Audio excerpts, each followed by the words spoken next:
ശുദ്ധ തെമ്മാടിത്തരം.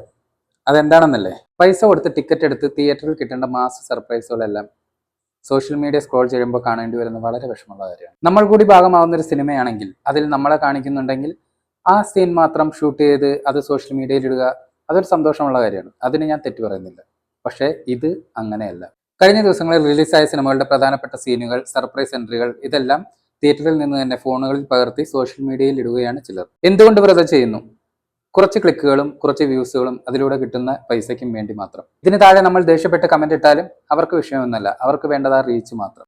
സിനിമയെ സ്നേഹിക്കുന്നവർ ഒരിക്കലും അവിടുത്തെ ആവേശം ചോർത്തി വെളിയിൽ കൊണ്ടുവരില്ല. ഇനി നിർമ്മാതാക്കളാണെങ്കിലും ഇത്തരം ലീക്കുകൾ കാണുമ്പോൾ കാഴ്ചക്കാരുടെ എക്സ്പീരിയൻസ് പോകാതിരിക്കാൻ വേണ്ടിയിട്ട് ഇത്തരം അക്കൗണ്ടുകൾക്കെതിരെ ആക്ഷൻ എടുക്കേണ്ടതാണ്. സ്പോയിലറുകൾ കണ്ട് ആവേശം കളയാതിരിക്കുക. ആ ഒരു മാജിക് തിയേറ്ററിൽ തന്നെ അനുഭവിക്കുക. പിന്നെ ഞാൻ ഈ പറയുന്നത് കേട്ടിട്ട് എന്നെ ചീത്ത വിളിക്കണം എന്നാണ് നിങ്ങൾക്ക് താല്പര്യമെങ്കിൽ നിങ്ങൾ വിളിച്ചോളൂ. പക്ഷേ നിങ്ങളൊന്ന് ചിന്തിക്കുക, നിങ്ങൾ ഈ ചെയ്യുന്നത് ശരിയായ കാര്യം തന്നെയാണോ എന്നുള്ളത്.